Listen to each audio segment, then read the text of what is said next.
What's up everyone, Terraquake here, and welcome back to the Pokemon HeartGold walkthrough. In the last episode, we finished up over on Route 26 and defeated our rival in Victory Road in order to reach the Indigo Plateau, where the Elite Four and Champion stay. So yeah, it is time to go through the gauntlet of the Elite Four and then the Champion. But as you can probably tell, your boy did level up his Pokemon off camera in between videos, and when I say level up, I mean I used rare candies. Now, the funny thing about that is, you'll also probably be able to tell that I missed yesterday's episode.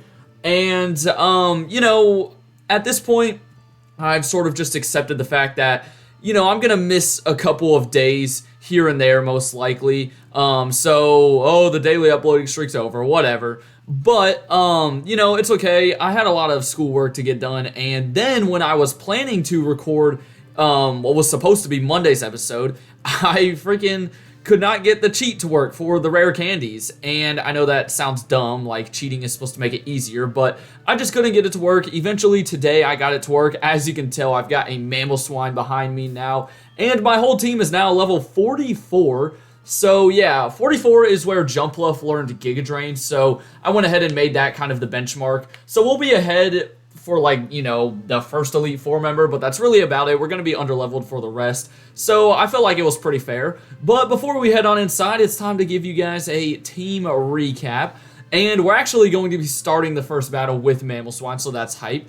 And I'm going to take the EXP share off of you. Hold on, let me just go through my held items. I think most of my mons already have held items, but we will give Mamoswine the Never Melt Ice. And yeah, everyone else already has held items, so we don't need to worry about that. And yeah, as I said, let me just do a quick team recap after leveling them up and all that good stuff. We've got some new moves. So we've got Mamoswine here, aka Peppa, who's got Avalanche, Icy Wind, Earthquake, and Agent Power. Of course, I had to go back to Blackthorn City and go to the move rememberer. Luckily, I had at least one heart scale. I didn't really check, but I was able to get Agent Power on Piloswine.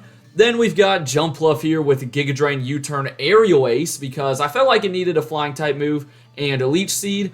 Granbull got Strength, Bite, Earthquake, and a Charm. I decided to give the TM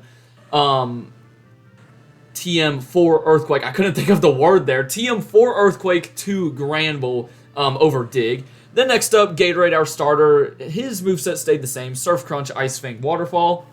And then Ariados's changed slightly. We've got Sludge Bomb, Nightshade, Pin Missile now, just because it is slightly better than Leech Life and Sucker Punch. And then Espeon has Psybeam, Secret Power, Shadow Ball, and now Future Sight. So that is how the team is looking going into the Elite Four. I've already got some healing items as well. So we were just going to head straight on inside. Now, one person I forgot to talk about here is this guy. I think he will... Oh, well, no, that's in the original games. He will teleport you back to, I think, New Barktown. But in these games, you don't really need him because you can fly straight to New Barktown from here. So I guess it's kind of a nice little reference. Anyways, it's time to head on inside the Elite Four. This guard is going to kind of give us one last chance to go back, turn around, make sure we've got everything. But I don't need anything else. It's time to take on Will, the first Elite Four member here in the Elite Four in the Johto League. Also, my dog's so excited that he's already scratching on the door wanting to get in my room. I'll let him in a minute. Anyways, it is time to take on Will. As I said, Psychic type user, so get your Dark, Ghost, and Bug types ready. And he's going to begin with a level 40 Xatu. He actually has two of these things.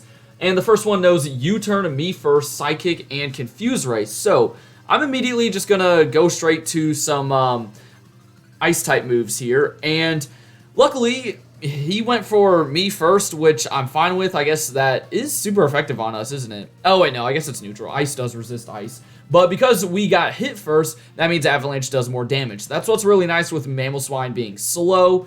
Avalanche just becomes even stronger, so that's why I gave it Avalanche, and there we go, already a one-hit KO. Now he's going to go out to Slowbro, though, and this thing could definitely give you some trouble. It's level 41. It knows Curse, Amnesia, Water Pulse, and Psychic. We already know Slowpoke or Slowbro is bulky, but it can get even more bulky if it starts using Curse and Amnesia. So I'm going to set up a Leech Seed on this guy. And there we go. I mean, it's already going for Amnesia, so honestly, I feel like I'm better off going for Aerial Ace or U-Turn on these next couple of turns. I'll see how much a Giga Drain does, but again, Giga Drain's only like 60 base power, so I'm not expecting it to do, you know, too much damage, but, you know, we'll scout it out here. Yeah, I mean, probably, what, an 8 of his health or something, and there's Curse, so now he's boosting his physical defense too. Keep in mind, the Elite Four members, they will go for full restores and all that stuff. It'd be nice if I could avoid that, but I don't think I'm going to be able to. So, I think now what I'm going to do is go for U-Turn, and then we'll switch out to someone else, probably for Alligator.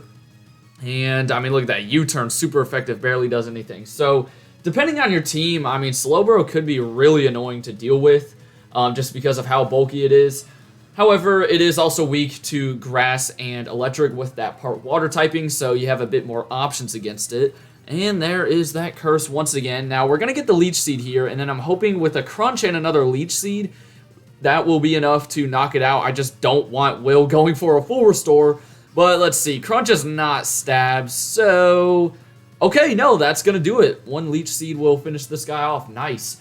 So, yeah, hopefully we could get through this battle without having to watch Will go for a full restore. Also, Will is kind of like a random Elite Four member.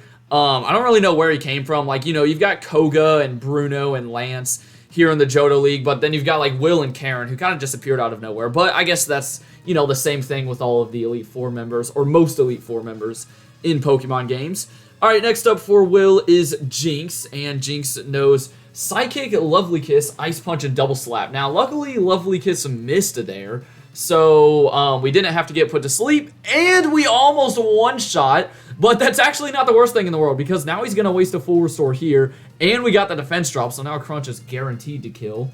But yeah, this thing really isn't too challenging. I mean, Ice and Psychic, it's got plenty of weaknesses. All it can really do is be annoying and put you to sleep. Okay, so down you go. And I'm assuming he's going to go out to that Executor next. Yep, there it is. So Executor, of course, a Grass and Psychic type.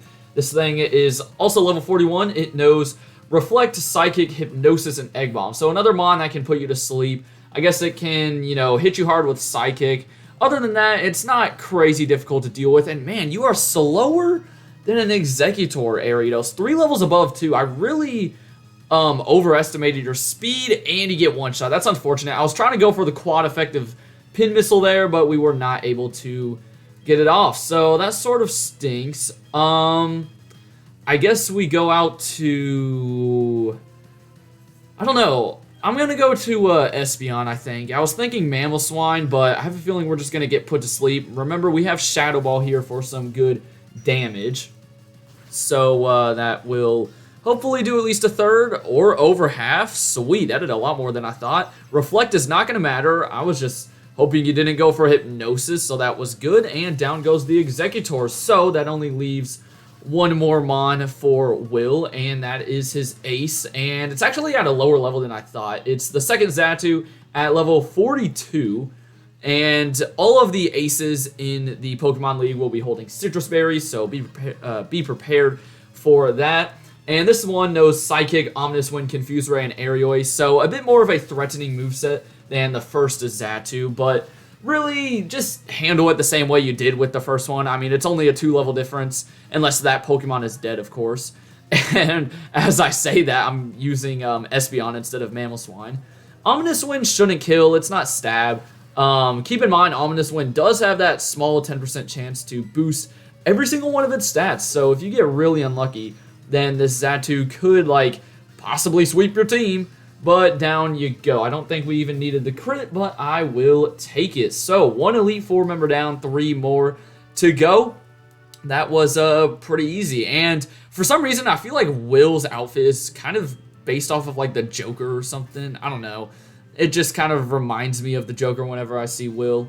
Anyways, it's time to do some healing. We had Charlotte go down, of course, and I'm using a Hyper Potion on the wrong Mon. What am I doing? But yeah, I stocked up on like 50 of these bad boys. So we're good on Hyper Potions. I've got like 40 revives, a bunch of full heals as well. So yeah, that's something I would highly recommend doing before going into the Elite Four. And also, it's not a bad idea to just go around the region and look for ethers and max elixirs and all those PP restoring items, because they will most likely come in handy. Now, one thing that I realized I forgot to do was use PP ups. That can, of course, give you more power points on some of your lower power point moves, but I don't even think I have any moves that have 5 PP, so I might save those.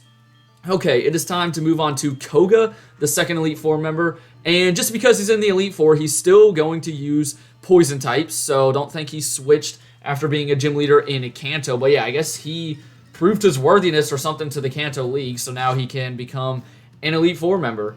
And he will begin with his level 40 Ariados. This thing, well, we're pretty familiar with it throughout this playthrough, since I do have one myself. Bug poison type, it knows a Spider Web, a Poison Jab, Giga Drain, and Baton Pass. So really all you have to worry about is Poison Jab. Spider Web can be a little annoying. Baton Pass, I mean, it doesn't really have too many moves to set up itself, I guess. Now, next up, he's going out to his Fortress, and this thing is a little scary for me because I do not have a Fire type or a Fire type move. It's a Bug and Steel type, so quad weak to Fire. Any special Fire move is probably going to one-shot it. And yeah, it's also his only non-poison type for whatever reason. But it knows a Swift, Protect, Explosion, and Toxic Spikes. All it's really here to do is set up Toxic Spikes so your Pokemon get poisoned whenever you switch out, and then probably explode in your face, which is going to do a ton of damage. Luckily, he's going for Swift right now. Fortress does not have, you know, too great of an attacking stat, so, or special attacking in that case. So, yeah, you don't have to worry about it dealing too much damage to you. Of course, you would get the double Protect. Come on. I guess Explosion can deal a bunch of damage to you. I mean, unless you're out there with like a Steel or Rock type, then your Pokemon's probably going down. I mean, that's like 200 base power. Anyways, Earthquake's gonna keep you out of the red. I'm wondering if he'll still use a full restore. It'd be nice if he didn't, but he does. Oh, Koga, you suck, man. You suck. So yeah, just a Stallymon. Again, a fire type move is going to take this thing down. Doesn't even have to come from a fire type, but I don't even know if I got a fire type TM. And even if I did, I doubt many people could learn it. So we're just going to have to do it the old-fashioned way, brute force our way through here with Earthquake on a Peppa, and eventually we will be good. I don't think he'll use 2 full restores on the same Mon. I don't even know if the Elite Four members have more than 1 full restore, but I suppose we're about to find out. Now, I'm fully expecting a freaking Protect here, so no, I guess I should just stick with Earthquake. Oh, wow, you didn't. Okay, good thing. I was going to go for, like, you know, Icy Wind or something just to waste that turn, but that would definitely not have killed. So, down goes Fortress. That leaves 3 Mons for Koga. And his third one will be Venomoth. So, Venomoth is a Bug and a Poison type. And I think for him, I will go out to Espeon once again. Venomoth is sometimes confused with being like a Bug Flying or Poison Flying type. But it is not. It is Bug Poison, so you can hit it with Ground-type moves. It knows Toxic, Supersonic, Psychic, and Gust. So really its strongest moves is Psychic, but remember, that's not even Stab. And it can confuse you, also poison you badly, but other than that, it's not too threatening. Psybeam almost one-shots it. I just don't get why Espeon can't learn Psychic by this stage in the game. That would be so much nicer. But down you go. And of course, Espeon got poisoned from the Toxic Spikes, but we can live through that. Alright, so 2 Mons left. Stevie almost gets to level 45, which is nice. And he's going out to Muck. Okay, so let's go out to Mamoswine here. Muck's level 42, and it's actually holding the Black Sludge. This is one of the few Mons that, aside from the Ace, is actually holding a held item. It knows Minimize, Screech, Gunk Shot, and Toxic. Another Mon that can poison you. Gunk Shot's a pretty strong poison type move. Other than that, it can just try to set up with Minimize, I guess. But it's weak to Ground and Psychic, so try and hit it with one of those typings. And Earthquake is going to one-shot. Sweet. So that just leaves Crobat, who's up at level 44. And, yeah, it's also holding a Citrus Berry. It is Koga's Ace, of course. It knows Double Team, Wing Attack, Quick Attack, and Poison Fang. So another Mon that can be annoying and, like, boost its evasiveness. Poison Fang can poison you. For Mamoswine here, though, I'm fine going with Avalanche because we should easily be able to live a Wing Attack, Quick Attack, or Poison Fang. So yeah, all he's really going to be able to do is Double Team, but I'm hoping Avalanche just kills here. It's not like Crobat is too tanky or anything like that. Ooh, okay. Did a bit less than I thought. Yeah, my only worry is that he starts to get off like 3 or 4 double teams, and then this just becomes a stall fest. And if that is the case, which it is not, he just goes for a Wing Attack. I'll probably go for a full restore, but we're not going to need to do that because Avalanche lands for the second time in a row, and we have defeated Koga. So that is where I will call it for today. If you haven't seen any of my other walkthroughs besides the Pokemon Platinum one, that one I kind of had an exception where I just did one Elite Four member per video and then waited till the next day to do the next one. But I'm back to the usual with the Pokemon HeartGold walkthrough, doing it 2 Elite Four members per video. The last one in Platinum was just because of time constraints. Anyways, I hope you guys enjoyed. Tomorrow we're taking on Bruno and Karen, so get ready for that. For now, though, have a great rest of your day, and until then, deuces!